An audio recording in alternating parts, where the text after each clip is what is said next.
Bonjour à tous, bienvenue à ce webinaire éco-construction. Merci de nous avoir rejoints. Alors, je précise que ça sera un webinaire enregistré qui sera disponible en replay. Donc, pour nos amis anglophones, for the English speakers, please note that this webinar will be recorded and you will also be able to access to a replay. You have also a simultaneous translation available on the channel. You will find all information on the chat. And for any technical issue, you can also ask your questions on the chat. Voilà, donc un petit point pratique pour toutes les personnes connectées. Si vous avez un sujet de son, une problématique technique, posez vos questions sur le chat, qui est le bouton à l'extrême en bas à droite. Et en revanche, pour toutes les questions aux panélistes, vous pourrez utiliser le bouton « Questions », qui est le deuxième en partant de la droite. Voilà. Je vous propose de démarrer. Donc, bienvenue à ce deuxième webinaire des Jeudis de l'éco-construction, qui est co-organisé par le FEFEM et l'ADEME, en partenariat avec le ministère de la Transition écologique, l'ADEME et la Global ABC. Ces webinaires s'inscrivent dans une action de long terme de nos deux institutions à travers de nombreux projets de programmes. Alors, je peux citer le programme d'efficacité énergétique du bâtiment, Tikao, Acacia, Coquelicot, Fard, Arondre, Potamaille également. Et il y a bien d'autres projets également de l'AFD dont je pense qu'on vous parlera un petit peu plus tard. L'idée étant évidemment de promouvoir l'atténuation dans un secteur qui représente aujourd'hui, celui de la construction, 1/5 des émissions de gaz à effet de serre, et plus globalement aussi d'agir en termes d'adaptation du bâti, de confort thermique, de réduction de la facture énergétique pour les usagers, d'utilisation des matériaux locaux et bas carbone, de mobilisation de filières locales qui sont créatrices de valeur, de formation et d'emploi. Ce webinaire et cette série, elle s'inscrit dans un timing, dans un momentum un peu particulier. Évidemment, celui de la COP30 en cours à Belém et à Rio, et donc aussi les 10 ans de l'accord de Paris, mais également de la signature récente de la déclaration de Chaillot par 70 pays. Voilà, donc on est très heureux de proposer, de mettre en débat ce sujet de l'éco-construction qui nous tient à cœur dans ce moment particulier. Alors, il y a 3 thèmes clés qui ont émergé, qui sont issus d'échanges très nourris avec une trentaine d'experts, des praticiens, qui ont permis d'identifier 3 leviers. On peut les voir comme 3 leviers ou 3 verrous, suivant le point de vue qu'on adopte. Qui font que malgré tous ces efforts et notamment tous les projets qu'on soutient depuis plus de 15 ans, l'éco-construction semble encore être en marge du secteur de la construction. Et l'objectif de ces 3 webinaires, c'est évidemment de regarder quels sont les moyens possibles pour faire en sorte que ça devienne une activité à part entière du secteur de la construction. Aujourd'hui, on va traiter, dans le cadre de ce second webinaire, de la question de la formation à tous les niveaux, au travers de 3 questions, 3 principales thématiques qui vont être mises au débat au sein de nos intervenants, de notre groupe d'intervenants. Une première question qui est celle de la valeur et des compétences relatives à l'éco-construction sur le marché du travail. Donc, quelle reconnaissance, quelle valorisation de ces compétences pour les professionnels du secteur. Une deuxième question qui est celui de comment finalement former avec la construction, quelles sont les spécificités de formation aux différents niveaux pour les différents acteurs. Et puis, une troisième problématique qui est la mutualisation, la mise en commun des compétences, des ressources sur l'éco-construction. Voilà, donc je pense que ça va être un débat passionnant. Et pour ce second webinaire, c'est notre collègue Alix Ménard de la division éducation, formation, enseignement supérieur et emploi qui va œuvrer comme modératrice Et je vous retrouverai, moi, pour la conclusion et la présentation des prochains webinaires en toute fin. Voilà, donc on va avoir 1h30 de débat passionnant. Et Alix, je te laisse la parole. Bonjour à toutes et tous. Merci beaucoup Aurélie et merci de confier la modération de ce deuxième webinaire consacré à la formation à l'éco-construction à la division éducation, formation, enseignement supérieur et emploi de l'AFD. Nous allons explorer ensemble un enjeu absolument central, comment former les femmes et les hommes qui feront vivre la transition écologique du bâtiment à toutes les échelles, de l'artisan au décideur et du formateur à l'entrepreneur. Nous aurons plaisir d'écouter plusieurs intervenants issus d'horizons complémentaires, chercheurs, formateurs, praticiens et partenaires techniques pour croiser les approches entre l'Europe et l'Afrique subsaharienne. Nous avons notamment le plaisir d'accueillir Madame Hélène Sabatier-Aconor. Vous êtes ingénieure agronome de formation. Vous avez intégré la direction Europe et internationale de l'ADEME pour vous engager sur les enjeux d'accès à l'énergie, d'efficacité énergétique, de développement des énergies renouvelables et de lutte contre le changement climatique en Afrique subsaharienne. Hélène, vous vous intéressez particulièrement à la prise en compte du contexte climatique dans la construction et particulièrement des spécificités des pays chauds et tropicaux qui demandent une approche adaptée dans la conception des bâtiments et de l'espace collectif. Vous avez été ainsi amené à assurer la coordination des programmes TICAO évoqués par Aurélie tout à l'heure et Senabac pour l'ADEME. Nous accueillons également Monsieur Ulrich Umbeji. Vous êtes coordinateur Afrique et responsable du pôle formation au sein de l'association La Voûte Nubienne. Ulrich, vous accompagnez la mise en œuvre des programmes de formation technique et de renforcement des capacités en Afrique de l'Ouest afin de soutenir le développement d'une filière de construction durable, inclusive et adaptée aux ressources locales. Votre expérience de terrain apportera aujourd'hui un éclairage concret sur la manière dont la formation peut contribuer à structurer durablement les métiers de l'éco-construction. Pour poursuivre, j'ai le plaisir de vous présenter également Monsieur Olivier Moll.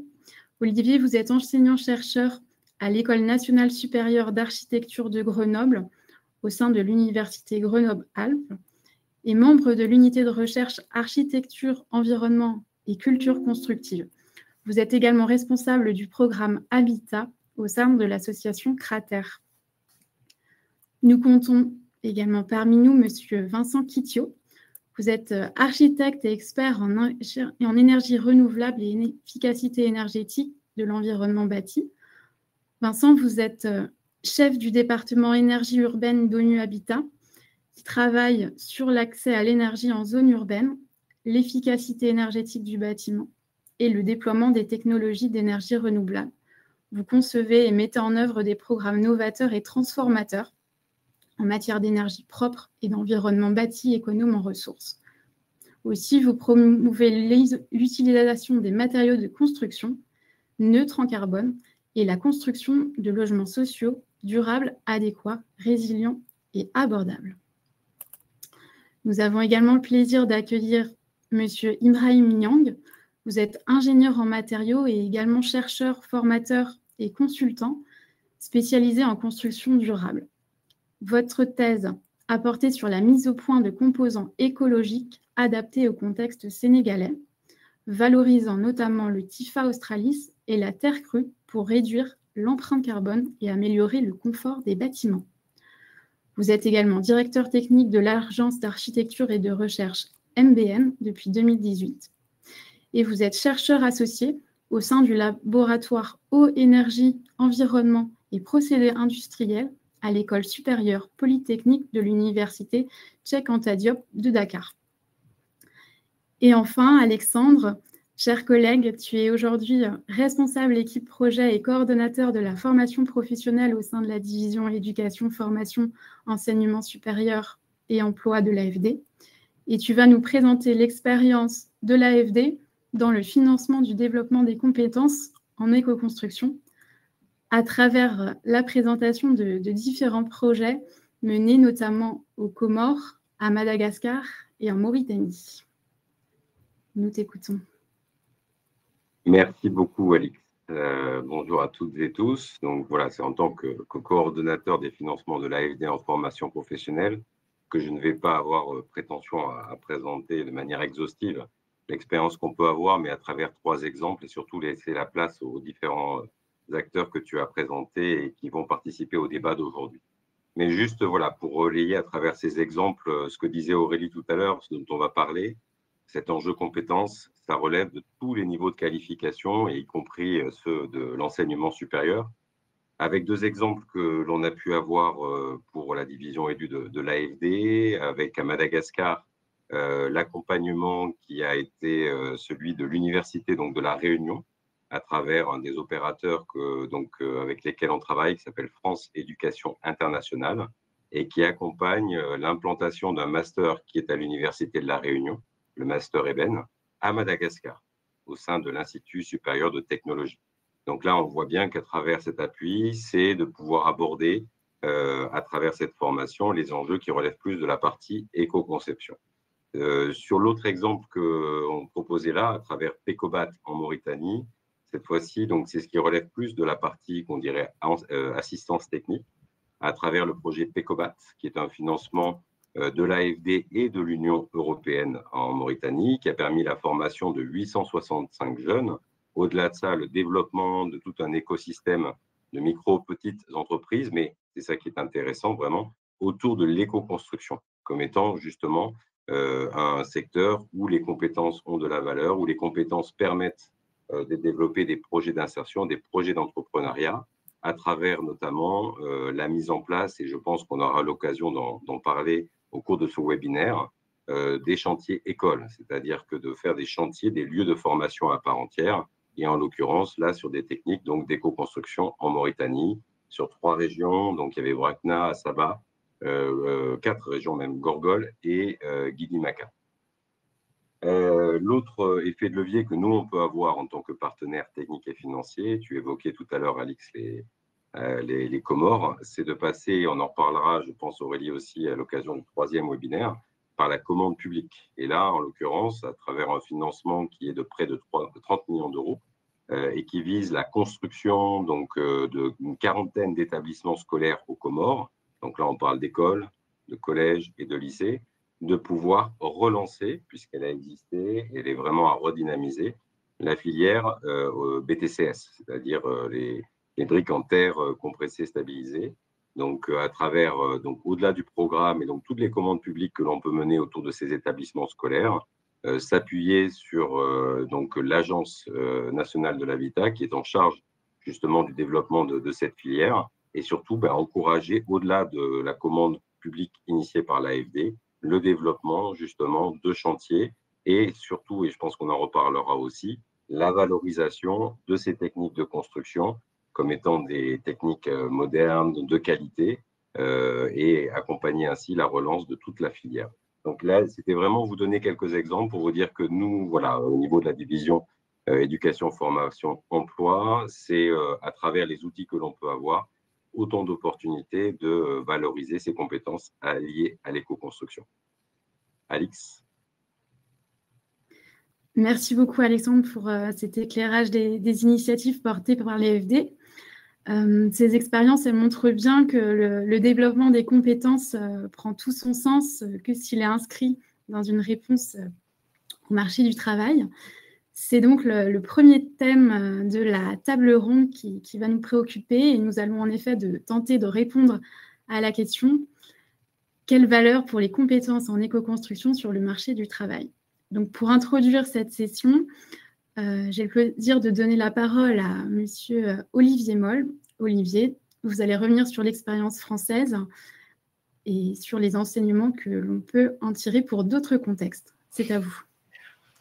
Donc, bonjour et merci pour l'intérêt que vous portez à cette thématique et pour nous avoir invités à ce webinaire.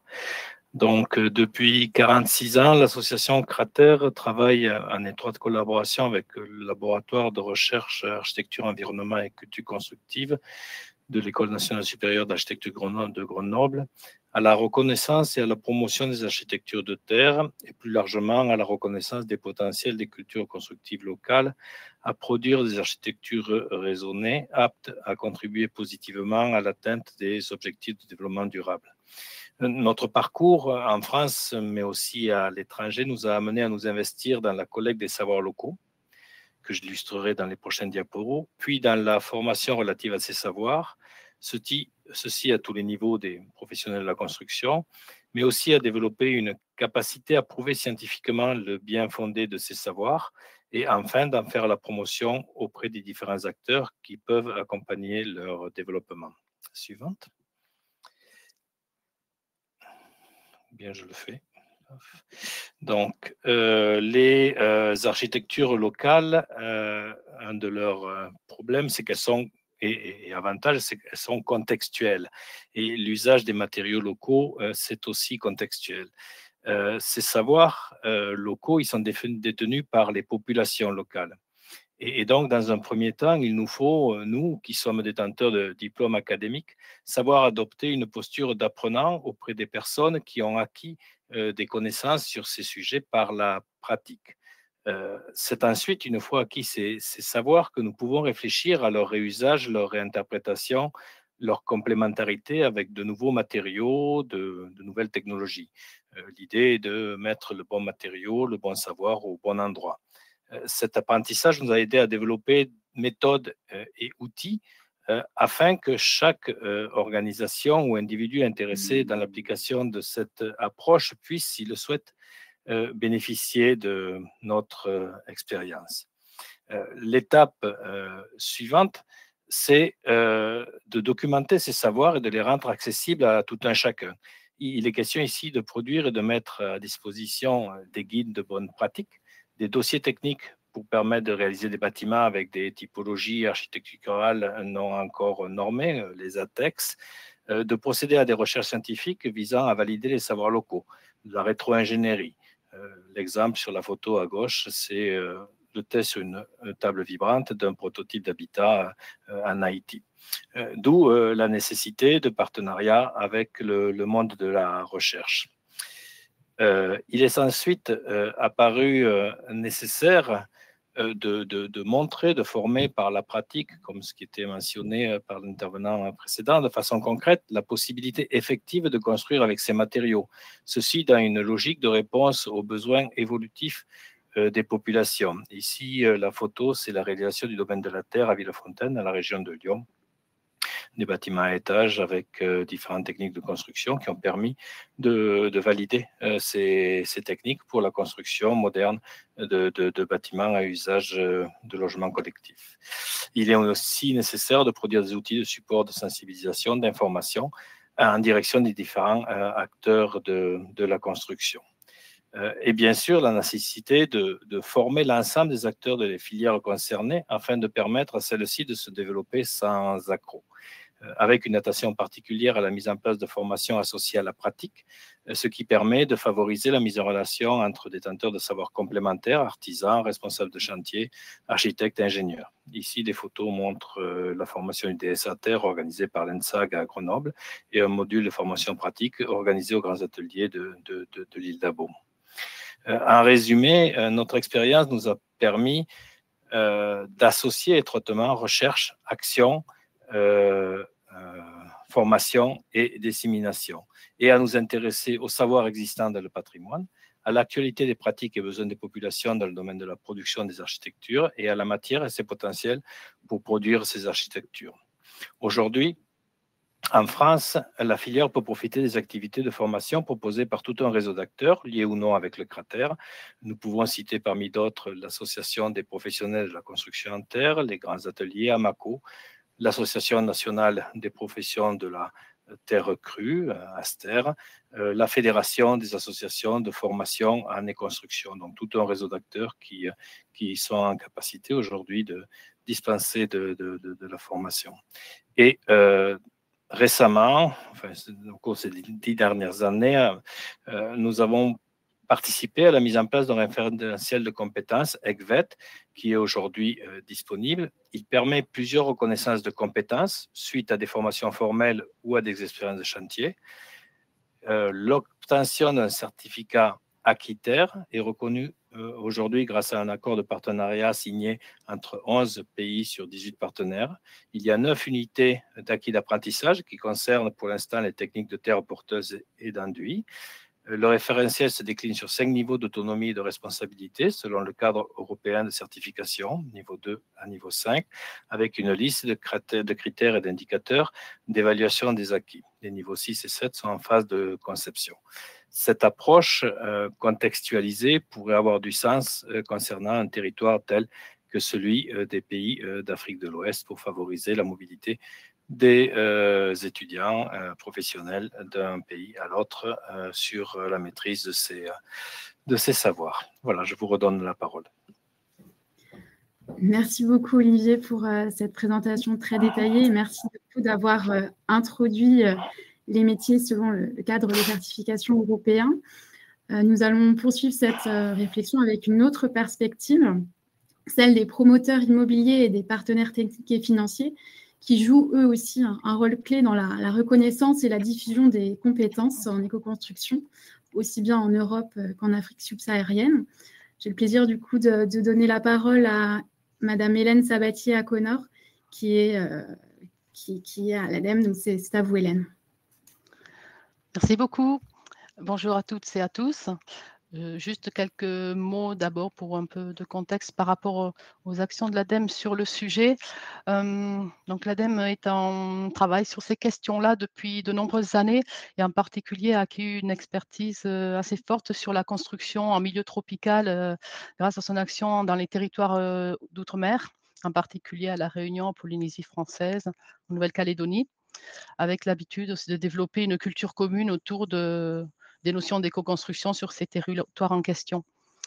Donc, tout ce travail-là a aussi fait l'objet d'adaptations au niveau de l'Afrique de l'Ouest en particulier et du Sénégal plus particulièrement. Donc, lorsqu'on parle d'éco-construction, il ne s'agit pas seulement de questions techniques, d'options de bioclimatiques, de matériaux, etc. Mais c'est aussi des questions d'écosystèmes, d'acteurs. Donc, puisque tout un chacun sont tous concernés par tout ce qui touche à la construction, en particulier au logement, à l'habitat. Donc, et dans cet écosystème d'acteurs, il y a 2 catégories qui ont un rôle particulier, particulièrement structurant et complémentaire. Sont d'un côté les promoteurs immobiliers, de l'autre côté les partenaires techniques et financiers.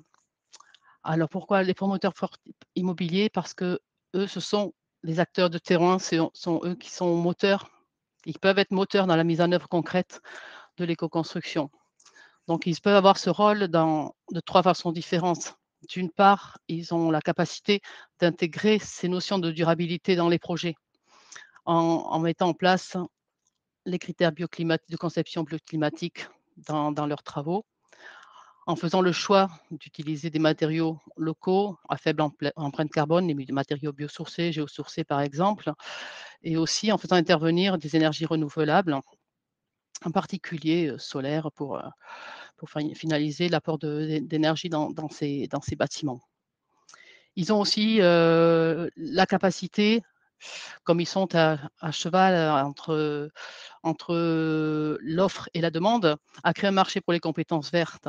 Donc, dans ce sens, par rapport à nos questions qui nous préoccupent sur la formation, ils auront un rôle important parce qu'ils ont la possibilité d'exiger un recours aussi à des compétences dans ces domaines-là, donc de faire appel à des personnels formés aux techniques écologiques.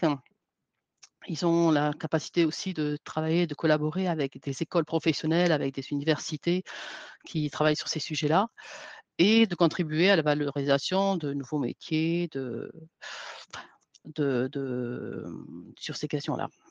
Ce sont également des acteurs du changement dans le sens où, par leur capacité à construire en volume, etc., ils ont la possibilité de mettre en avant, de prouver l'intérêt et la viabilité économique de l'éco-construction, en particulier en termes d'économie sur les coûts de fonctionnement de ces bâtiments, l'intérêt de la durabilité des bâtiments, et également le confort des occupants. Ils ont la possibilité de sensibiliser les clients et les partenaires à travers leurs travaux et surtout aussi de servir de vitrine pour de nouvelles pratiques. Car rien de tel non plus que d'avoir des bâtiments sur site, etc., qui offrent vraiment un exemple visible et qu'on puisse toucher du doigt pour apprécier vraiment la réalité de ces projets-là. Donc là, ce que vous voyez dans l'illustration, c'est un bâtiment à l'université Cheikh Anta Diop de Dakar, donc un campus qui accueille plusieurs milliers d'étudiants depuis quelques années maintenant, donc où il y a eu un parti pris sur la mobilisation de matériaux locaux, en particulier de briques intercompressées, de mise en place de pare-soleil, le choix de la ventilation naturelle, de la toiture, etc. Il y a beaucoup de végétalisation aussi, ce que vous ne voyez pas trop sur cette photo-là, mais voilà. Ça peut être aussi, quand on parle de promoteurs, ça peut être aussi bien des promoteurs publics que privés. Il y a également l'importance du rôle des collectivités locales. Je pense par exemple au conseil départemental de Matam aussi, en Sénégal, qui a fait le choix aussi de construire le conseil départemental, son bâtiment propre, en terre, et en adoptant la voûte nubienne notamment. Donc c'est quelque chose aussi qui rend visible et qui montre aussi l'implication d'un acteur fort sur un territoire en faveur de ces questions-là. Peut-être la diapo suivante, pour parler des partenaires techniques et financiers, qui, eux, ont plutôt un rôle complémentaire, donc de structurant et de catalyseur. Parce qu'eux, ils ont la possibilité de financer et de soutenir l'innovation. Donc, de subventionner les projets pilotes, les bâtiments exemplaires, de mettre en place des fonds pour des prêts concessionnels garantis pour les promoteurs durables. Donc, ça peut être le cas aussi d'accès au financement climat. Donc, ça peut être voilà, toutes ces choses-là. Ils sont aussi dans la promotion du renforcement de capacité, donc de l'appui à la formation professionnelle, à tous les niveaux, que ce soit des artisans, des ingénieurs, architectes, d'apporter du soutien à la recherche sur les matériaux locaux, à faire également la promotion des labels et des certifications, comme EDGE, comme la certification haute qualité environnementale, par exemple. Ce sont également des acteurs de changement, puisqu'ils appuient aussi les États dans le développement de normes autour des matériaux, par exemple, normes écologiques, le développement de réglementations, et permettent d'accompagner les États dans la planification urbaine durable. Là, je l'ai illustré avec un travail que mène ONU Habitat dans le cadre de l'Alliance mondiale pour le bâtiment et la construction. Au niveau du Sénégal, toujours, une feuille de route pour l'action climatique dans le secteur du bâtiment et de la construction au Sénégal, en lien évidemment avec les autorités sénégalaises et notamment maintenant aujourd'hui avec le programme national d'accès au logement et la rénovation urbaine, qui est le programme national phare au Sénégal. Une telle feuille de route a été développée également pour le Ghana et dans d'autres pays aussi en Afrique et dans d'autres continents. Sur ces appuis, sur les compétences techniques, je pourrais citer notamment aussi une initiative qui a eu lieu aussi au Sénégal, qui a été une initiative conjointe de différents bailleurs. Hein. Il y avait à la fois la coopération luxembourgeoise, la coopération belge, l'Expertise France qui était présent, je ne voudrais oublier personne, sur des fonds européens qui ont permis ensemble d'apporter un soutien à la formation professionnelle de façon sectorielle à différents niveau d'intervention et en particulier sur la construction durable avec un appui à des promoteurs justement, donc avec un appui à l'entreprise élémentaire au Sénégal qui développe de la production de briques de terre crues et donc avec la mise en place d'une formation. Oui, c'est l'heure. Hélène, je vous prie de m'excuser, malheureusement on est un peu pris par le temps cet après-midi et juste pour conclure que voilà, donc ces deux approches sont complémentaires. Ces deux niveaux d'acteurs sont très importants dans l'appui à la formation. Ils ont un rôle très important et doivent être aussi interpellés par rapport à ces questions-là, et à la fois comme acteurs de terrain et comme acteurs support aussi du développement qui permettront aussi la mise à l'échelle de l'éco-construction. Je vous remercie. Merci beaucoup, Hélène. Merci beaucoup. C'était très intéressant et on pourrait vous écouter encore pour poursuivre. On va tout de suite passer à monsieur Vincent Quitio pour faire le lien, justement, Vincent qui est chef de département énergie urbaine d'ONU Habitat. Vincent, c'est à vous. Peut-être votre micro est coupé. Voilà. Oui. OK. Bonsoir tout le monde. J'aimerais, avant d'initier cette conférence, remercier le FEFEM et l'ADEME pour avoir associé ONU Habitat à cette importante présentation webinaire sur l'éco-construction, qui pour nous est un élément clé pour le travail de ONU Habitat. ONU Habitat, en fait, est l'agence onusienne qui s'occupe de la promotion des établissements humains et surtout qui met l'accent sur un développement urbain durable et sur un accès pour tous à un habitat décent. Alors, un peu pour nous mettre dans le contexte, un peu contribuer à ce que Olivier et Hélène ont parlé tout à l'heure. Je dois dire qu'aujourd'hui, le monde se trouve devant 4 défis majeurs. Et ces défis se caractérisent pratiquement dans le sud global avec des extrémités qu'il faudrait trouver des solutions. Alors, je commencerai par exemple à une croissance urbaine galopante qui pratiquement est liée à l'exode rural et aussi la croissance de la population à croissance démographique qui ne cesse de s'augmenter, plus particulièrement en Afrique subsaharienne, où on note une croissance de 3,5%. Il y a aussi une urbanisation qui n'est pas suffisante avec une planification, donc du coup, une grande partie de la population urbaine vit dans des établissements informels, donc habitation non décente. Et là, s'ensuit aussi la crise du logement, parce que si les ODD promettent d'offrir à chaque citoyen du monde un logement décent d'ici 2030, les chiffres nous démontrent que pour le faire, il nous faudra au moins construire plus de 230 millions de logements. Ça, c'est en Afrique subsaharienne, d'ici 2030. Et à cela s'associe aussi la croissance du chômage des jeunes. 70%, plus de 70% de la population de l'Afrique subsaharienne, pratiquement, ont moins de 30 ans.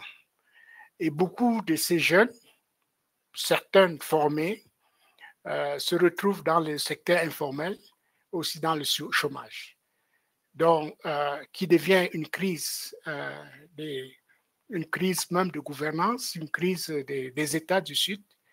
Avec la génération Gen Z, nous avons vu comment les gouvernements sont à la recherche de l'emploi pour ces jeunes. Et à cela s'associe la crise climatique qui aujourd'hui touche tout le monde, que ce soit les pays du Sud global qui sont beaucoup plus affectés parce que ne possédant pas des équipements, des ressources leur permettant de lutter contre le changement climatique. Je veux dire, par exemple, la croissance de la température en zone urbaine, les inondations dues au manque des infrastructures. Et tous ces 4 défis, pratiquement, on pourrait dire que la solution pourrait être autour d'un dénominateur commun qui pourrait être celui de l'éco-construction. Voilà donc pourquoi nous pensons que l'éco-construction garde des solutions pour affronter ce défi. Déjà, en commençant par une planification, une construction de logements décents et passant aussi par la production en masse de logements, parce que c'est très important vu le grand nombre, et aussi en même temps la promotion, la décarbonisation du logement, c'est-à-dire en utilisant les matériaux locaux et en mettant l'accent sur les questions qu'Hélène a mentionnées de la conception du bâtiment même, de bioarchitecture, architecture bioclimatique, pour justement utiliser les solutions base nature. Prochaine slide.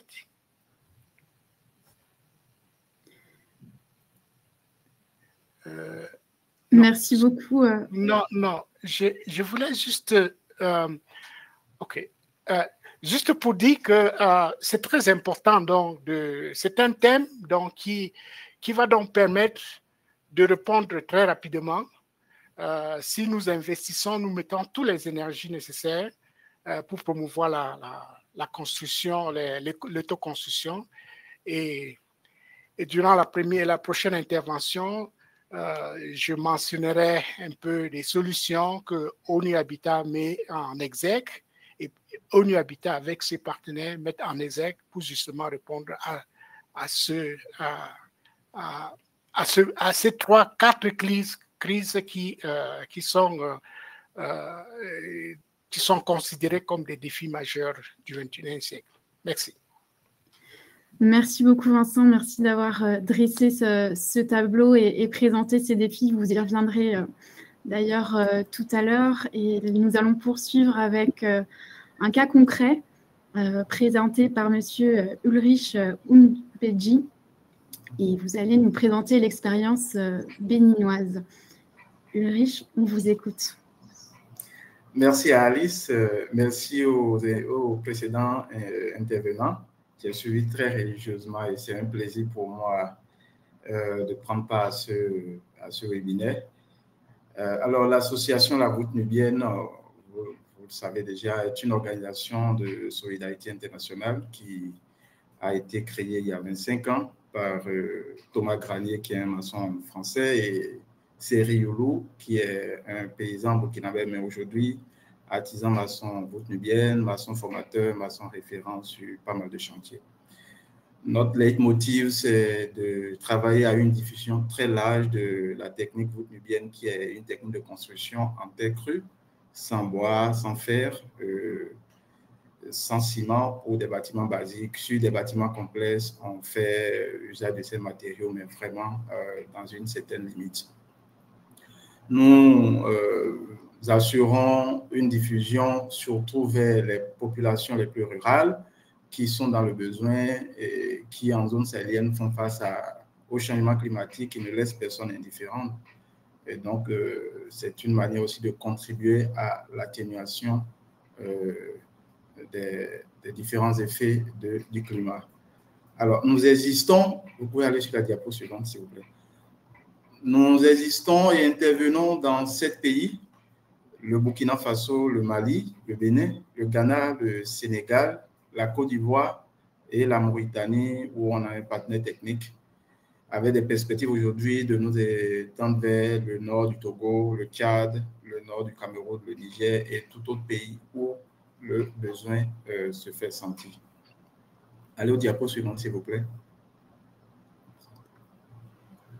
Merci. Au Bénin, puisque c'est surtout l'expérience du Bénin qui est intéressante dans ce contexte, nous intervenons au nord du Bénin dans 4 départements, la Tonga, la Takora, la Liborie et le Borgou, à travers des formations, l'emploi des jeunes, surtout ruraux, dans les métiers de l'éco-construction voûte nubienne. Je vais aborder plus amplement ces métiers tout à l'heure. Et c'est des formations qui sont de compte saison. De compte saison parce que les typologies de bénéficiaires sont majoritairement des paysans, des agriculteurs et des jeunes qui ne sont pas alphabétisés mais qui ont déjà un métier et qui doivent renforcer un peu leur économie. Et de ce fait, la formation sied au contexte en ce sens qu'elle se réalise foncièrement en saison constructive ou en saison sèche, si je puis le dire ainsi, permettant ainsi à ces bénéficiaires-là de pouvoir vaquer à leur occupation primaire en saison pluvieuse et d'avoir une source de revenus supplémentaire en saison sèche. C'est une technique qui est beaucoup plus mises en application ou adoptées dans des zones à faible pluviométrie pour faciliter leur construction et surtout aussi pour montrer combien cela est nécessaire de se pencher vers les zones du nord où le climat peut être très élevé. Allez au diapo suivant, s'il vous plaît. Deux métiers foncièrement, pour le moment, nous intéressent. Nous avons le métier de maçon en éco-construction voûte nubienne et le métier d'artisan maçon en éco-construction voûte nubienne. Ces deux métiers nécessitent une formation qui est relativement dure, entre 3 saisons et 4 saisons constructives. Pour le premier, c'est 3 saisons constructives, qui est un peu l'équivalent de 18 mois à raison de 6 mois par saison. Et pour le deuxième, c'est 4 saisons constructives, soit 24 mois, et toujours qui a pour équivalent par saison 6 mois. Ces métiers aujourd'hui sont en formalisation ou en institutionnalisation, si je puis le dire. Vous pouvez aller au diapo suivant. En institutionnalisation, pour nous arrimer un peu aux normes de l'État qui exigent quand même qu'on ait pour repère les orientations, on va dire, de la zone OIF. Et donc, nous avons aujourd'hui, depuis mai 2024, l'appui de l'État pour faire élaborer les documents curriculaires de formation à ces deux métiers-là, à savoir le référentiel métier compétences, le référentiel formation, le référentiel d'évaluation, le guide pédagogique et le guide d'organisation pédagogique matérielle. Un ensemble de documents qui précisent un peu le cadre, on va dire, pédagogique, évaluatif, pour ne citer que cela, qui devrait régir la formation à ces deux métiers-là. Et c'est une formation foncièrement duale. À 80%, elle se fait sur des chantiers écoles, des chantiers notamment dirigés par des maîtres d'apprentissage, et à 20% du temps dans des centres de formation. Aujourd'hui, à Vienne a quand même une expérience en la matière en attendant la formalisation à travers des académies qui se réalisent dans les localités de ces apprenants-là. Vous pouvez aller au diapo suivant, s'il vous plaît. Et donc, pour poursuivre dans ce sens, 2 types de certification. La certification par VAE pour le métier de maçon en éco-construction voûte nubienne pour avoir le niveau CQM, donc le certificat de qualification au métier. C'est foncièrement pour les apprenants qui ne sont pas alphabétisés. Et la certification, toujours, le certificat, pardon, de qualification professionnelle, mais pas VAE pour ne pas faire de la langue une barrière ne leur permettant pas d'accéder à ce niveau-là. Parallèlement, pour des cibles qui ont un niveau d'alphabétisation en français un peu élevé, relativement de niveau 5e, ils peuvent faire leur entrer dans un centre de formation professionnelle et aller directement, suivant les 4 saisons formatives, à l'obtention d'un CQP. Cette formation, oui. Ulrich, merci beaucoup. Malheureusement, on est pris par le temps pour laisser place aux questions à la fin. Un petit mot pour conclure cette partie?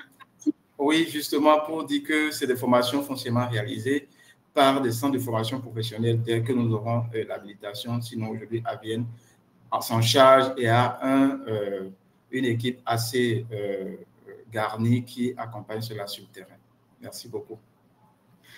Merci beaucoup, Ulrich. Ces réflexions sur le marché du travail, le besoin en compétences et l'ancrage territorial en découle naturellement la deuxième question que l'on va traiter lors de cette table ronde. Donc, comment former efficacement en éco-construction à tous les niveaux? Donc, pour aborder cette thématique, nous avons l'honneur d'accueillir M. Ibrahim Niang. Vous allez nous présenter les 2 niveaux complémentaires de formation pour accélérer la transition écologique du bâtiment. Ibrahim, nous vous écoutons. Bonjour à toutes et à tous. Donc, merci de me donner cette opportunité-là de présenter un peu mon expérience concernant la formation.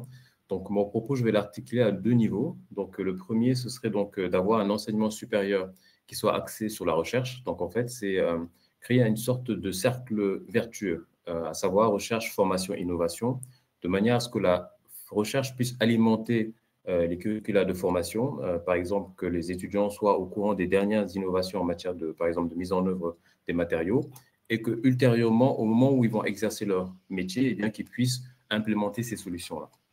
Alors, cela va passer dans un premier temps par la mise au point, plutôt la conception de référentiels de formation, d'abord sur la conception bioclimatique, parce que avant de parler de matériaux, je pense que c'est important que ces futurs architectes et ingénieurs puissent comprendre comment on conçoit un bâtiment en ayant des objectifs de confort et en tenant compte des spécificités du climat, de la zone géographique, etc., etc. Donc ça, c'est vraiment la base, les fondamentaux. Ensuite, des modules sur les matériaux de construction. Donc ça, c'est déjà le cas, notamment au niveau du Collège d'architecture de Dakar. Il y a des modules sur les matériaux bio et géosourcés. Et dans ces modules, en fait, ce qu'on apprend aux étudiants, c'est comment, en fonction des territoires, quels sont les matériaux ou les matières premières disponibles, comment on les identifie, comment on met au point des composants de construction, notamment des blocs, des roulis, etc. Et après, derrière, comment on les valide du point de vue technique. Donc ça, c'est un point extrêmement important.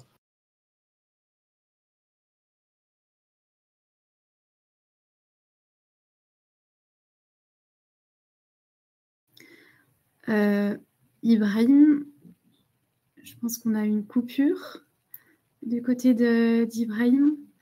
J'espère qu'il va pouvoir se reconnecter pour nous présenter la partie. Allô, vous m'entendez? Oui, Ibrahim, on vous entend. Vous avez été coupé quelques secondes.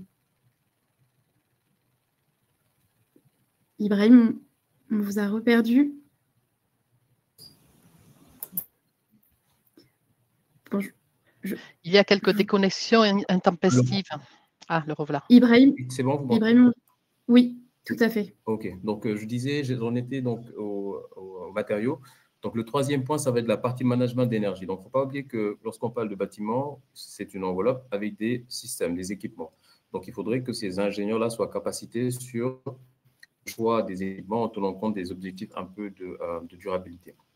Et le dernier point pour boucler la boucle, ce serait vraiment l'analyse de cycle de vie qui permet tout simplement de cartographier, de caractériser l'impact sur l'environnement des différents types de projets en fonction de leur usage. Donc ça, c'est extrêmement important.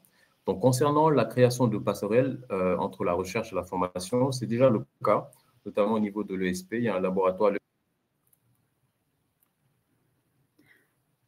Oui, Ibrahim, on vous a reperdu malheureusement. Je vous propose de passer à l'intervention suivante et on pourra bien sûr consolider sur cette partie qui est importante. Donc, Vincent, en écho en fait à la présentation d'Ibrahim qui est liée à la formation plutôt formelle en éco-construction, vous alliez du coup nous présenter un peu les besoins de formation liés à la massification. Donc, c'est à vous, on vous écoute. Et on reprendra Ibrahim plus tard si la connexion est stable. Merci Alix pour me repasser la parole. D'emblée, je dois d'abord encore rappeler le contexte. L'Afrique subsaharienne a aussi plusieurs défis, surtout en matière d'experts en architecture, d'experts dans la construction des bâtiments. Et donc, du coup, d'après les données de la Banque mondiale, plus de 80% de logements en Afrique sont construits sans architecte. Et généralement, ce sont des propriétaires qui construisent même les logements ou encore des maçons et d'autres maçons, des maçons qui ont été formés sur l'État. Et quand on regarde le nombre d'architectes, on se rend compte qu'il y a pour 100 à 200 000 habitants, il y a un architecte. Un architecte pour 100 à 200 000 habitants.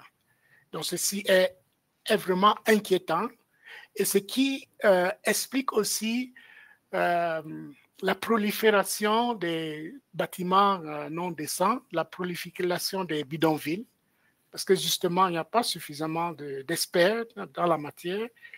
Et c'est juste dernièrement qu'il y a, on se retrouve à les écoles d'architecture sont graduellement en train de se mettre en pied. Il y a par exemple l'école africaine des métiers de l'architecture et de l'urbanisme, basée à Lomé, qui pratiquement formait les architectes et les urbanistes de 14 pays francophones de l'Afrique. Et donc, par an, ils formaient presque 20 à 40. Donc, ce qui justifie le fait que pour vraiment répondre à la question du logement, je veux dire la question des formations des experts, il nous faut aller beaucoup plus en profondeur et voir comment former les non-architectes.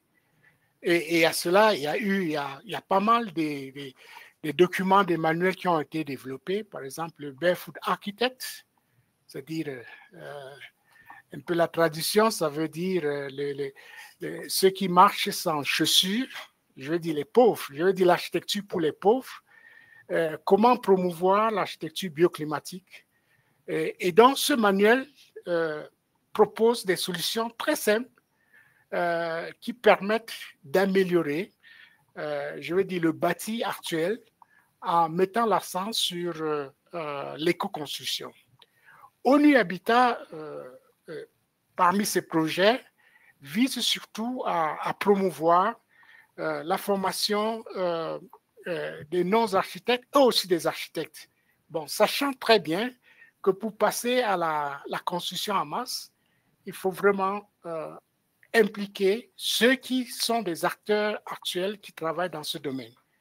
Et donc, nous avons organisé pas mal des formations et aussi, ensemble avec nos partenaires, développer aussi des guides qui permettent justement de construire, de concevoir, de construire des maisons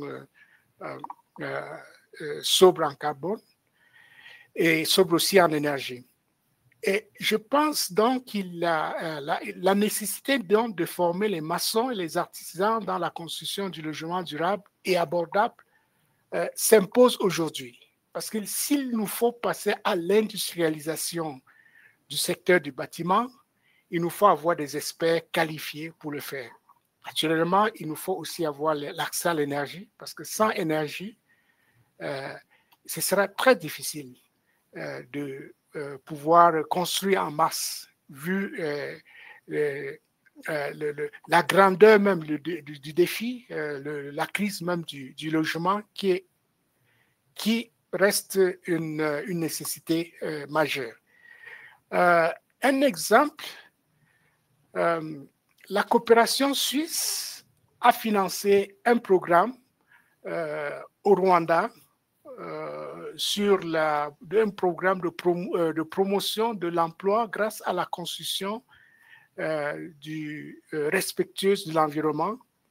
Un programme qui regardait toute la chaîne de valeur, qui partait de la production des matériaux sobres en carbone, matériaux bas carbone, à la conception du bâtiment. Le bâtiment est conçu ensemble avec les occupants. Les jeunes sont formés dans la technique et du coup, aujourd'hui, on voit des quartiers informels se transformer en quartiers modernes où la majorité, la grande partie de la population jeune qui a été formée dans des techniques de haute intensité de main-d'œuvre sont aujourd'hui en mesure donc, de construire le logement pour le grand nombre. Et donc, avec cette allure, nous pensons que cette solution, non seulement elle est économique, mais elle est aussi durable parce qu'elle répond aux normes climatiques et de l'environnement. Nous pensons que c'est une solution à promouvoir. Et du coup, c'est un projet qui intéresse beaucoup les États africains qui sont à la recherche parce que justement, il faut impliquer les jeunes et aussi mettre l'accent sur le fait que le logement doit être abordable, écologique et sobre en carbone. Je pense que je pourrais m'arrêter ici pour le moment. Merci. Merci beaucoup, Vincent. Et merci pour la présentation de ce programme qui inclut toute la chaîne de valeur, justement, pour poursuivre. Ulrich, vous nous présentez également l'approche inclusive de l'association La Fausse Médiane. je vous propose de faire assez vite pour laisser place. Avec plaisir. Avec plaisir. Alors, en ce qui me concerne, nous avons une approche que nous qualifions d'approche orientée marché, qui est une approche foncièrement basée sur 3 leviers. Le premier, c'est la création d'une offre de formation au profit des différents métiers possibles, à savoir le métier de maçon, d'artisan maçon, de maçon formateur, d'entrepreneur, de technicien, fournumienne ou d'architecte. Et le deuxième levier, c'est de soutenir la demande à travers des sensibilisations et accompagnement des familles rurales qui souhaitent adopter cette technique-là, cette approche-là, et en mettant en place des incitations financières pour les motiver à construire davantage suivant ces techniques. Et le dernier levier, c'est évidemment le levier relatif au développement d'un environnement favorable à tout ceci. Ça implique la mobilisation et fédération des différents partenaires opérationnels, que ce soit l'État, les partenaires techniques, relais financiers, au niveau local, national qu'international. Allons au slide suivant.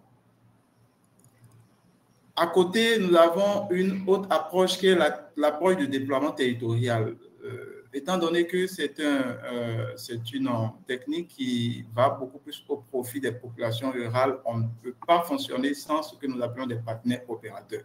Un partenaire opérateur n'est rien d'autre qu'une organisation, on va dire, paysanne. Ça peut être un groupement de femmes qui a un fort ancrage dans une certaine zone et qui décide de nous accompagner dans le déploiement de nos activités. On forme cette organisation-là selon qu'elle soit de niveau district, département, cercle pour certains pays, ou de niveau communal, commune, pardon, ça c'est un niveau géographique relativement plus bas, pour qu'il soit à même d'accompagner le déploiement des différentes activités que nous menons. Alors, le partenaire opérateur de niveau district est généralement qualifié de partenaire opérateur de territoire d'implantation. Il coiffe tous les partenaires opérateurs de territoire d'unité d'implantation, pardon, l'unité d'implantation étant de niveau communal et le territoire d'implantation étant de niveau géographique plus élevé. AVN accompagne donc tous ces partenaires-là à être en capacité à mettre en œuvre les différentes activités.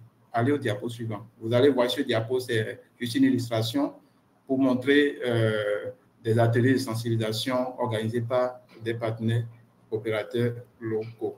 Allez au diapo suivant. Bien évidemment, il y a des principes qu'on doit respecter, la suivante plutôt, qu'on doit respecter pour garantir un bon déploiement opérationnel de la formation, à savoir le respect de l'approche de formation par compagnonnage qui est indispensable pour qu'il y ait succès dans ce que nous faisons. Ça consiste simplement à former les jeunes ruraux par des maçons formateurs endogènes qui sont formés à former dans le domaine et qui sont avant tout des artisans maçons ayant la motivation de former. La formation doit être décentralisée, elle doit être inclusive, elle doit être contextualisée puisque la majorité des apprenants sont des gens qui ne savent ni lire ni écrire. Donc, les curricula, les contenus de formation sont généralement représentés par des pictogrammes, des images, accompagnés de mise en situation la plupart du temps sur des chantiers écoles. Allez au diapo suivant. Autre principe, c'est évidemment celui de veiller à ce que ce soit insérant. Ce n'est pas des formations qui, à terme, doivent laisser les apprenants végéter, mais ils doivent tout de suite pouvoir bénéficier et donc gagner leur vie sur la base de ce qu'ils ont appris. La plupart du temps, à 100%, hein, ils sont insérés parce qu'ils ont des clients, on leur apprend comment trouver un client. Pendant leur formation, ils reçoivent des indemnités. Quand ils finissent, ils trouvent tout de suite des clients. Il y a généralement des demandes de construction de bâtiments communautaires sur lesquels on les positionne. Évidemment, allez sur le diapo suivant, il y a deux principaux enjeux auxquels il faut veiller pour que ce soit un succès. Le premier, c'est de prendre fortement en considération les spécificités de la cible rurale, qui est grandement informelle, vulnérable et non alphabétisée. Donc, de veiller à ce que la formation se fasse au plus près possible de leur lieu d'habitation. d'accompagner ces apprenants durant la formation pour que le temps de formation ne soit pas perçu comme une perte de temps, mais soit quand même compensé par des indemnités qui soient à la hauteur de ce qu'ils pourraient gagner peut-être s'ils étaient dans leur champ. Je l'ai dit tout à l'heure, la langue étant un défi, il ne faut pas que ce soit un blocage pour accéder à la formation. Donc, veillez à ce que les pictogrammes, les images illustrent cette formation-là. Et pour finir, il y a la nécessité d'accompagner le marché, car c'est un marché qui est en pleine émergence et donc il manque pour l'instant d'entrepreneurs, artisans, maçons. Il faut pour l'instant accompagner par des incitations financières, par le déploiement des bâtiments communautaires pour permettre l'érection de beaucoup d'entreprises d'artisans maçons qualifiés. Voilà, merci beaucoup. Merci beaucoup, Ulrich. Et on entend du coup l'importance de l'accompagnement à l'emploi et à l'auto-emploi. Et justement, M. Ibrahim Niang devait intervenir sur l'accompagnement. Donc, Ibrahim, si vous nous recevez, peut-être évitez d'allumer votre caméra. Ça conservera un peu de bande passante de votre côté. Mais on vous écoute. Ok, très bien. Donc, je laisse tomber la partie formation. Alors, pour l'accompagnement des entrepreneurs, donc déjà, le premier point, c'est que lorsqu'on parle d'entrepreneurs, il y a le volet un peu création de valeur, modèle économique, etc. Donc, dans un premier temps, il faut structurer une filière d'éco-construction de manière claire. Donc, l'idée, c'est dans un premier temps de pouvoir cartographier les différents acteurs, sachant que dans une filière, il y a plusieurs activités. Il y a par exemple le cas du TIFA au Sénégal qu'on connaît beaucoup plus. Il y a les acteurs de la récolte, il y en a d'autres qui seront en charge de la granulation, il y en a d'autres qui vont mettre en œuvre, plutôt mettre en forme les composants de construction et après les derniers pour aller sur la mise en œuvre. Donc, il faudrait dans un premier temps les cartographier et aussi les spatialiser parce que dans chaque pôle territoire, il y a un potentiel, il y a des matériaux disponibles, il y a des problématiques, il y a un contexte aussi climatique qui fait que en termes de conception bioclimatique, il y a vraiment un cahier des charges bien précis. Alors, le troisième point, c'est peut-être encourager des synergies. L'idée, c'est de créer peut-être des clusters dans lesquels vous avez des maîtres d'œuvre, des bureaux d'études, des PME, de manière à ce que l'architecte, au moment où il prescrit ces matériaux, eh bien qu'il ait un fournisseur de matériaux qui pourrait justement lui en donner et puis qu'il soit sûr que la mise en œuvre ne va pas souffrir de problèmes. Un autre point, c'est le renforcement de capacité. Donc, je l'ai évoqué tout à l'heure par rapport à la notion d'entrepreneuriat. En plus des aspects techniques, il est important de capaciter ces entrepreneurs sur les aspects un peu de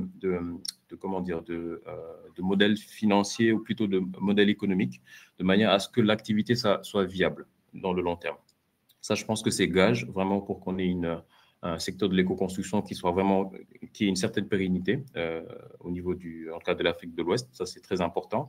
Alors, pour cela, il y a des incubateurs qui ont commencé à fonctionner.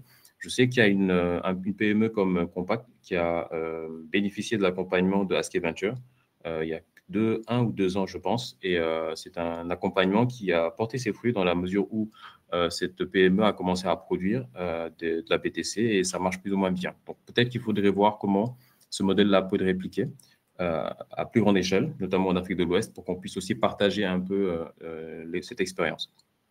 Alors, les 2 derniers points, c'est peut-être le volet financement. C'est comment accompagner du point de vue financement ces entrepreneurs de manière à ce qu'ils puissent monter à l'échelle, c'est-à-dire qu'ils puissent augmenter leur capacité de production et aussi comment ils puissent certifier leurs produits. Parce que ça aussi, c'est un sujet. Comment on peut, à la suite de la formulation, la mise au point de composants de construction écologiques et produits localement, comment on peut mettre des gages de garantie justement par rapport à la qualité. Donc ça, peut-être qu'il faudrait essayer de voir si on a des laboratoires en local qui peuvent être certifiés ou plutôt agréés au niveau sous-régional de manière à apporter ces garanties-là. Et le dernier point, très rapidement, c'est une sorte de visibilité. C'est-à-dire que si on a des plateformes qui mettent un peu en lumière les entrepreneurs qui font des choses assez intéressantes, ça permettrait aux acteurs de la construction de savoir ce qui se fait et puis de savoir à qui s'adresser au moment où il faut réaliser des projets. Voilà. Merci beaucoup, Ibrahim. C'est très clair. J'espère qu'on aura le temps tout à l'heure de revenir sur votre présentation, la formation, si le temps nous le permet. Peut-être pour rappeler à toutes et tous, vous qui nous écoutez aussi, qu'il est possible de poser des questions Du coup, dans l'onglet questions qui est en bas, juste à gauche de l'onglet du chat. Voilà, on prendra les questions pour y répondre à la fin. Et pour le dernier tour de cette table ronde, nous vous proposons un échange sur les différents moyens qui permettent la mutualisation et le développement des compétences en éco-construction. Donc, pour introduire cette séance, Monsieur Olivier Moll, vous allez nous présenter les différents réseaux en France et en Europe. On vous écoute. En tout cas, ce que je connais. Voilà. Donc, il est clair que la dynamique autour de la promotion de l'éco-construction, des architectures en matériaux locaux, bio et géosourcés, ne peut se mettre en place sans la mobilisation et l'investissement des acteurs de ces filières. En France, on peut citer parmi d'autres des acteurs comme Aster, comme le réseau français de la construction Interrepaille, comme la Confédération de la construction en terre crue, composée de plusieurs entités. Et en fait, la mise en réseau de ces acteurs, ils participent à la reconnaissance de ces savoirs locaux, à leur enseignement et à leur promotion ensemble, grâce à leur mobilisation, mais aussi à celle des politiques et des pouvoirs publics qui sont indispensables à avoir avec nous, en synergie avec les acteurs de la formation et ceux de la recherche. Ils participent donc actuellement au projet, le programme national Terre, qui a en France pour objectif de permettre à nouveau le déploiement à grande échelle de la construction en terre crue. Alors, ce développement passe par la levée de multiples freins, identifiés en France, mais je pense que beaucoup d'entre vous se reconnaîtront ici. Les freins identifiés pour ce secteur, ils sont parfois culturels, socio-économiques, techniques, assurantiels ou réglementaires. Voilà, donc la mise en réseau des acteurs est un élément fort de pouvoir faire les changements nécessaires. Voilà, je vous redonne la parole. Merci. Merci beaucoup, Olivier. Ibrahim, du coup, pour compléter ce panorama des réseaux, on se tourne vers l'Afrique subsaharienne. On vous écoute.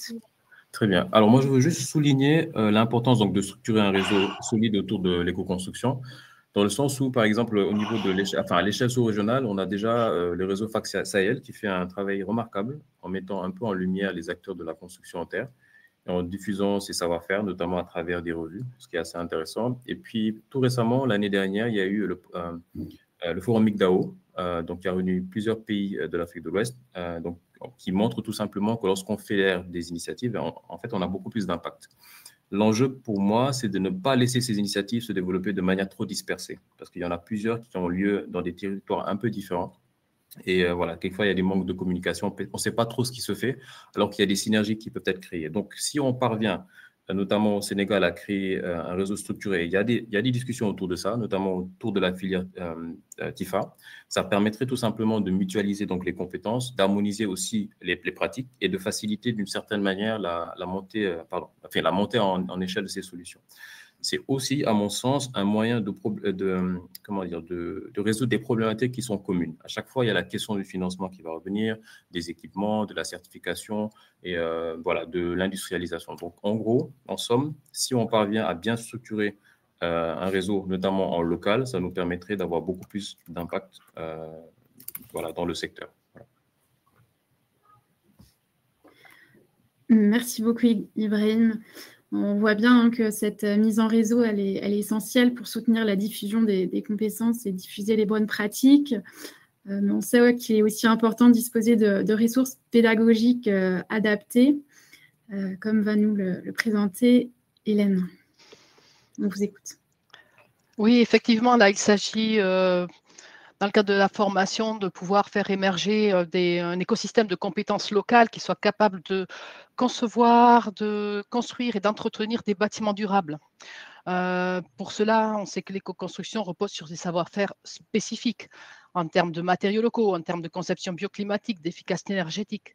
Donc, il nécessite une véritable montée en compétences. En ce sens, il est important de disposer de ressources pédagogiques variées et complémentaires qui puissent répondre à ces enjeux. Là, quelques exemples. Bon, il y a des choses très, très classiques. Il y a effectivement des des outils de type théorique, de ce qui sont les modules de formation en présentiel, etc. La mise en place de guides, de chartes, comme la charte de ONU Habitat que vous voyez là. Les MOOC, qui commencent à être assez nombreux sur le sujet, qu'on trouve en ligne également. Je vous ai présenté là un petit guide qu'on vous mettra le lien à disposition. C'est une boîte à outils en 3 parties, avec une partie sur les notions bioclimatiques, une partie sur les climats dans différentes régions du monde et une partie sur des cas, des études de cas, enfin des bâtiments exemplaires. Et les 3 se répondent. C'est vraiment un document très, très, très intéressant que je tenais à vous présenter. Il y a la formation par la pratique. Donc, effectivement, les chantiers écoles, on en a beaucoup parlé. Là, vous voyez le CHOM de Tifa, donc tout un travail à Diama au Sénégal, hein, des chantiers, de la mise en pratique sur la construction. Également, la partie, l'utilisation de logiciels, hein. Donc, logiciels d'aide à la conception, de simulation thermique et dynamique, donc pour arriver à concevoir des bâtiments qui puissent réagir positivement face aux évolutions climatiques. Donc là, c'est citer deux petits logiciels qui sont gratuits, en particulier le logiciel Batipi, qui a été conçu dans ces contextes-là, pour un outil de la décision simple d'abord sous format Excel, qui a été vraiment développé aussi pour les contextes d'Afrique de l'Ouest. Le logiciel Énergie Plus aussi, qui permet de travailler sur la simulation thermique dynamique. Il y a eu des formations il y a 15 jours au Sénégal qui ont été vraiment, vraiment très, très appréciées des apprenants. Okois, à côté, c'est une plateforme, on peut cliquer dessus, mais bon, on ne fera pas ça aujourd'hui. Avec différentes ressources à l'intérieur, on peut visiter, il y a une visite virtuelle de bâtiments, il y a même un jeu, il y a des documents guides, ressources, il y a une matériothèque avec une fiche pour chaque type de matériau. C'est des exemples de choses qui peuvent être mises en place.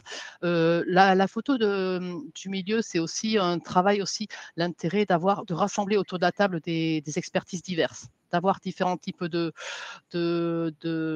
d'apprenants autour de la table et de travailler sur des études de cas et de cultiver une culture commune de l'éco-conception, de l'éco-construction, qui permet à tout un chacun de s'approprier la thématique et de monter en compétences. Voilà, très rapidement. Donc, l'important, c'est vraiment que ces ressources soient adaptées aux contextes locaux. Tout à l'heure, Ulrich a parlé des langues locales. C'est très, très important de développer des outils dans les langues locales, hein, des outils pratiques, et qu'ils soient ensuite aussi appropriés, repris, soutenus par des institutions de formation et des partenaires techniques et financiers. Voilà. Merci beaucoup, Hélène. Merci. Et Vincent, pour terminer cette 3e question, on vous propose de compléter avec la diffusion de ces ressources, notamment via les réseaux sociaux. Votre micro est coupé.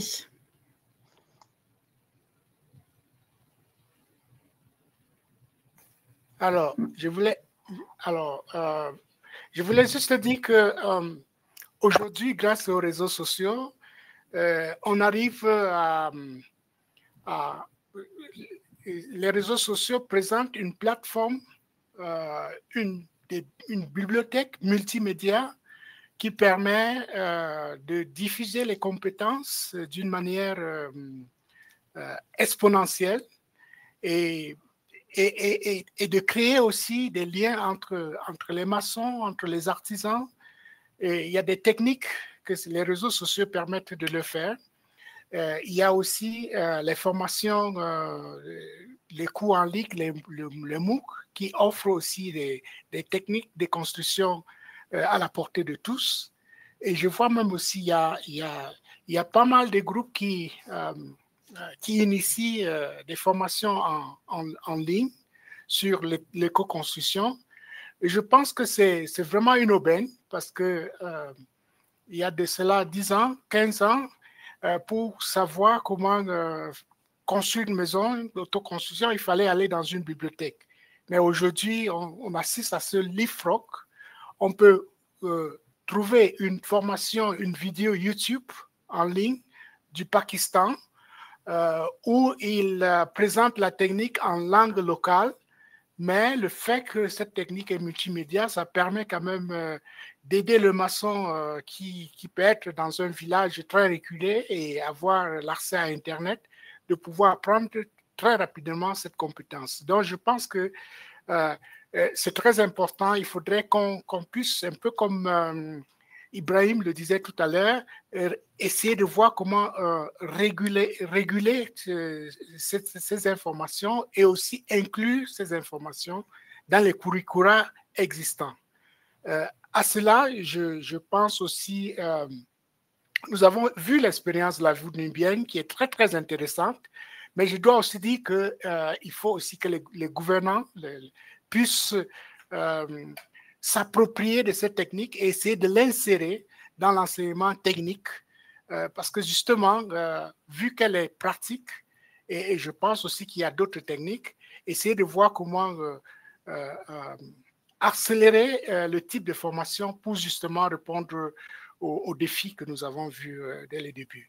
Mais quand même, je pense que les réseaux sociaux, YouTube, Facebook, le MOOC, aussi WhatsApp, ça présente dans cette aubaine qui pourra permettre de très rapidement d'atteindre les objectifs, peut-être pas à 2030, mais quand même à 2050, mais quand même c'est quelque chose qu'il faudrait, je pensais qu'il était utile de mentionner, parce que ça fait déjà, ça permet déjà de changer, ça transforme déjà les quotidiens des maçons, même les maçons, même dans des zones plus reculées. Merci. Merci beaucoup, Vincent. D'ailleurs, ce webinaire, il entre parfaitement dans le cadre de ressources de pédagogiques et à diffuser sur les formations à l'éco-construction.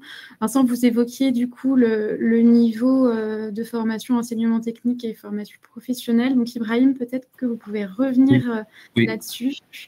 Très bien. Je te laisse passer les slides. Ok, très bien. Donc, à l'entame de mon propos, je disais que vous pouvez avoir une vision à deux niveaux. Donc, le premier niveau, donc, ce serait… voilà, exactement, c'est plutôt ça. Donc, ce serait donc avoir un enseignement supérieur qui soit orienté recherche. Donc, on créerait une sorte de cercle vertueux dans lequel la formation va alimenter… la recherche va alimenter la formation, c'est-à-dire que les étudiants vont être mis au courant, en tout cas, capacités sur les dernières mises au point concernant les matériaux et les équipements. Et après, derrière, ça leur permettra, au moment où ils vont exercer leur métier, de pouvoir implémenter ces solutions-là. Donc, pour cela, il faudra mettre en place des modules de conception bioclimatique. Donc, je pense que tout à l'heure, Madame Sabatier Akonor a présenté un peu la formation qui a eu lieu il y a 2 semaines à Dakar, qui pourrait servir d'une certaine manière comme référentiel concernant la conception bioclimatique, notamment au Sénégal, par exemple.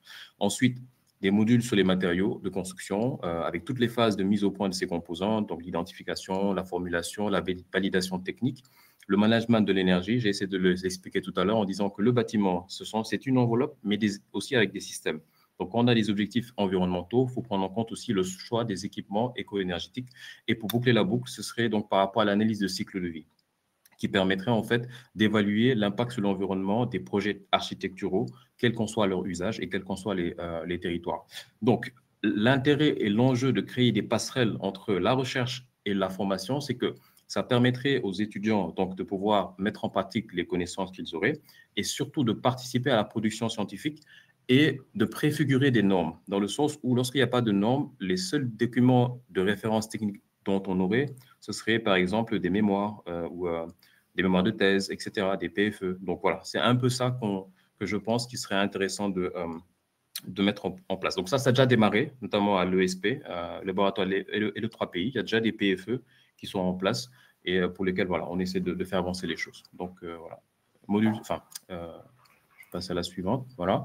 Alors, le deuxième niveau, c'est par rapport à l'enseignement technique. Donc, l'enseignement technique, c'est vraiment orienté chantier. Donc, ça, c'est tout simplement de former des acteurs qualifiés à la mise en œuvre. Parce que ça aussi, c'est un sujet. En général, vous avez des maîtres d'ouvrage, plutôt des maîtres d'œuvre qui sont inquiets concernant la mise en œuvre, justement, des solutions architecturales. Donc, pour cela, il y a, par exemple, le CFBTP de Diamniadio. Ils ont une unité, une UME dans laquelle, en fait, on capacite des étudiants qui ont déjà des compétences, soit en maçonnerie ou dans d'autres métiers, en électricité, dans d'autres métiers du BTP. Et après, derrière, on les capacite sur des points spécifiques concernant l'éco-construction. Donc ça leur permet d'avoir une plus-value sur le marché de l'emploi. Et en plus de ça, ce qu'on essaie de faire aussi, c'est de créer un peu des collaborations au niveau des collectivités locales et en fait par exemple, quand vous allez dans les villages, vous avez des problèmes notamment concernant le stockage des produits agricoles. Eh bien, ces étudiants sont en capacité de pouvoir proposer des solutions low-tech qui permettraient de conserver ça. Donc voilà un peu l'approche qui est proposée en local, qui commence à produire ses effets. Et je pense que si on continue dans cette optique, on peut aller très loin. Voilà. Merci. Merci beaucoup, Ibrahim, d'avoir complété. C'était en effet très structurant pour cette session de webinaire. Je vous propose de passer aux questions. Il nous reste 7 minutes encore pour les questions. Il y a une question pour Olivier dans le chat. Alors. Oui. Peut-être indiquer Alix. Si vous, je ne sais pas si vous m'entendez. Je regardais effectivement les échanges et les questions. Alors, si je me permets aussi, en regardant les questions, de pouvoir reformuler des remarques aussi qui, je trouve, feraient l'objet de questions intéressantes pour nos panélistes. Il y en a une première sur le lien avec la filière qui relève de la recyclerie, justement, enfin recycler des matières recyclées et avec l'éco-construction, parce que les matières recyclées, déchets, etc., pourraient devenir une matière première. Est-ce que ça, c'est quelque chose qui est abordé dans les formations, ressources pédagogiques que vous avez présentées? Donc, c'est une des remarques que je trouve intéressante. Vous pouvez formuler aussi sous une forme de question. Et l'autre, par rapport aussi aux particuliers eux-mêmes qui peuvent construire, c'est-à-dire, est-ce que les particuliers peuvent avoir aussi accès à des formations leur permettant d'utiliser des techniques d'éco-construction? Et quand aussi il y a des remarques, mais j'ai bien vu qu'on avait répondu sur les demandes en termes de bibliographie et de liens et de ressources. Je comprends sous le contrôle de nos collègues que là, ces ressources pourront être accessibles. On partagera la liste des différents documents qui sont accessibles avec une question particulière donc pour M. Moll, effectivement, sur le document de traité de construction en terre. Voilà.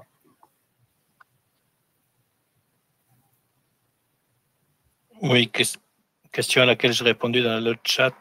Donc, sur le site Crater, il y a énormément de documents libres de téléchargement. Malheureusement, le traité ne nous appartient pas, il est à la vente, quoi. Voilà. Mais en nous contactant sur notre site crater.org, vous pouvez, ou simplement en tapant ça, le traité de construction en terre sur Internet, vous allez trouver la possibilité de l'acheter. Voilà. Peut-être sur la question sur le lien avec les matières recyclées. Oui, je pourrais répondre. Sorry. Oui, je voulais juste dire que il y a beaucoup d'expériences dans le secteur des matériaux recyclés, par exemple le plastique. Il y a de plus en plus des petits entrepreneurs qui recyclent le plastique. Ils mélangent avec le sable pour faire les pavés. Et ici en Nairobi, la demande est très, très croissante. Et donc, ça, c'est une solution. L'autre solution, c'est aussi lors des constructions des bâtiments, on utilise la terre qui parfois traditionnellement était considérée comme des déchets, c'est-à-dire en creusant, on l'utilise pour le transformer en d'autres matériaux de construction.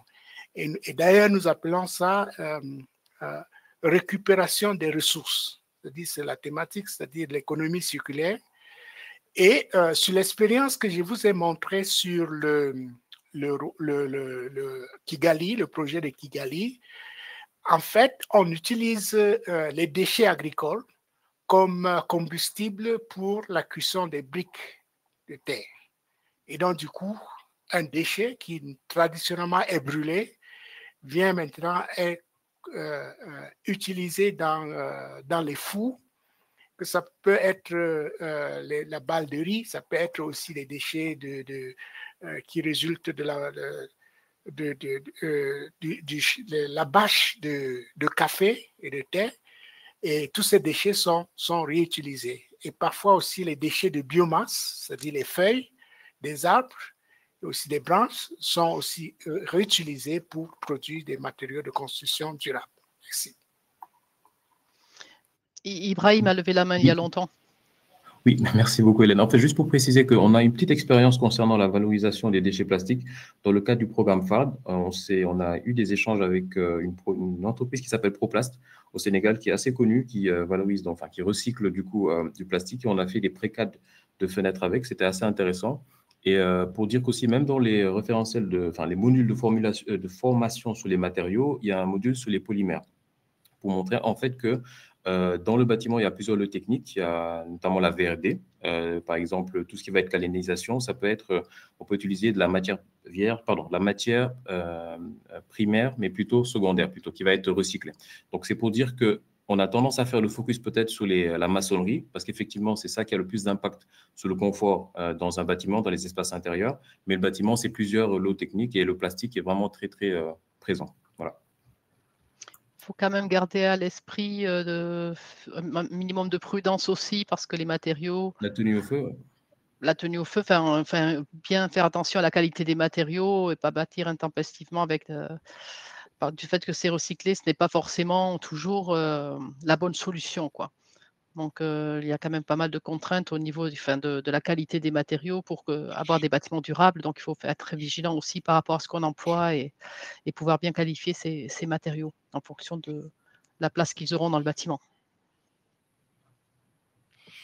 Et si je peux rajouter, je pense que c'est aussi intéressant de construire avec des matériaux facilement recyclables, quoi.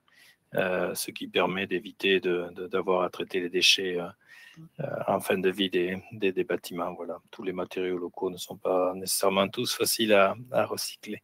C'est important à prendre en compte aussi dans la formation des architectes. Oui, on peut avoir l'impression que c'est facile. C'était le cas dans FARD aussi, où il est prévu aussi d'utiliser des matériaux, des restes de matériaux de chantier, etc. Mais la disponibilité de ces matériaux n'est pas toujours évidente, et ni la qualité, la propreté des matériaux pour leur utilisation non plus. Donc, ce n'est pas toujours aussi facile. Je vais devoir faire le maître du temps parce qu'il nous reste 3 minutes normalement avant de clôturer le webinaire. Donc, voilà. Il y avait la question sur les particuliers. Et on va hélas pas pouvoir y répondre, Hélène, puisqu'on doit clôturer dans 3 minutes.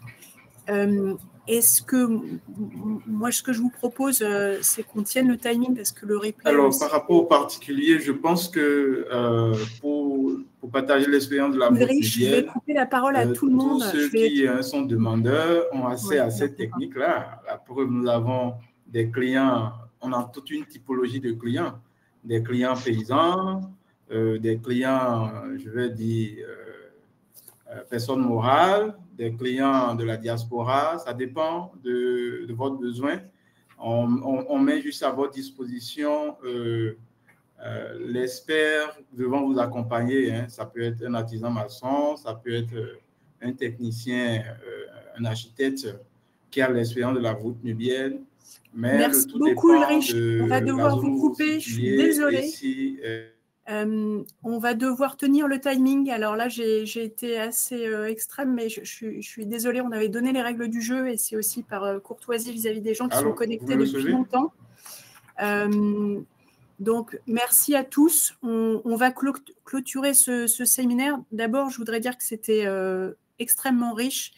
J'ai noté 3 choses peut-être en termes d'enjeux clés qui ont été rappelés notamment par Vincent sur l'enjeu de la pyramide d'âge, de l'emploi des jeunes et des besoins de logement, en particulier en Afrique, qui sont quand même des contextes qui sont particulièrement favorables au déploiement et à la promotion de l'éco-construction. Donc, c'est vraiment une chance à saisir. Et donc, aussi sur la formation, le rôle fondamental, j'allais dire, pas forcément, plutôt que de parler de niveau de formation, peut-être de parler de type d'acteurs, donc depuis les manœuvres maçons jusqu'aux scientifiques doctorants.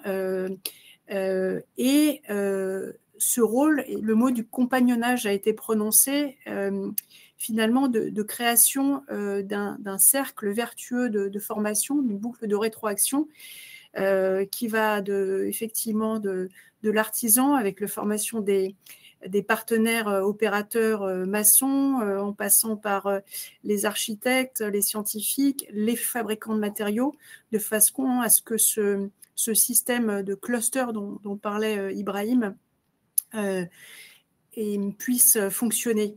Et la troisième enjeu clé que j'ai noté, il y en aurait plein d'autres, c'est qu'a rappelé aussi Hélène, c'est l'importance de la chaîne de la commande publique et privée pour stimuler l'éco-construction et donc permettre d'avoir des débouchés pour toutes les personnes qui se forment dans ce domaine. Et ça fait un lien d'ailleurs assez naturel avec le webinaire 3 qui traitera des enjeux de passage à l'échelle. On a eu des exemples inspirants aussi. On a eu Villefontaine, on a eu Kigali, on a eu tous les territoires, les 7 pays d'intervention de la voûte nubienne. Et puis, c'était intéressant aussi d'avoir le rappel des écueils, des risques à éviter avec ce risque de fragmentation des initiatives. Alors, ça montre aussi la richesse et l'intérêt qui est plein d'initiatives. Donc, on a essayé, nous, d'être le plus inclusif possible et de mettre autour de la table des acteurs du Sud et du Nord. Et évidemment, l'intérêt de partager les ressources, de diversifier aussi les intervenants et les profils qu'on met autour de la table et de croiser des expériences à la fois très concrètes sur les chantiers et finalement d'utiliser les outils numériques aussi pour, ce que nous a rappelé Vincent, pouvoir accéder à tout un tas de retours d'expérience et de savoir diffusés via le web. J'en profite justement pour dire que dans notre démarche de partage d'expertise au FEFEM et à l'AFD, on mettra ces ressources et une bibliographie et tous les liens qu'on pourra réunir sur notre site. Donc, ça sera disponible avec les replays. Voilà, donc ça, c'était pour conclure. Évidemment, remercier 1000 fois nos panélistes. Remercier aussi Alix d'avoir assuré la modération. Remercier toute l'équipe interne au FEFEM, Sacha Bonte, notre stagiaire qui, dans l'ombre, a aussi participé à l'organisation de ces webinaires, à Elisabeth et Séverine aussi de l'équipe communication qui ont permis à ce que globalement tout fonctionne parfaitement. Et donc, vous dire que le prochain rendez-vous sera dans une semaine exactement, le jeudi 20 novembre à la même heure, pour parler du changement d'image et de l'amplification de l'impact de l'éco-construction. Donc, on aura à nouveau un panel extrêmement riche. Et je vous remercie infiniment. Et donc, n'hésitez pas aussi à accéder au replay. Donc, on viendra, dès qu'il sera disponible aussi, le replay d'aujourd'hui. Un grand merci à tous. À très bientôt. Et bonne suite dans l'éco-construction. Au revoir. Merci Aurélie. Au revoir. Merci à toutes et tous. Au revoir. Merci beaucoup. Merci beaucoup. Au revoir. Merci.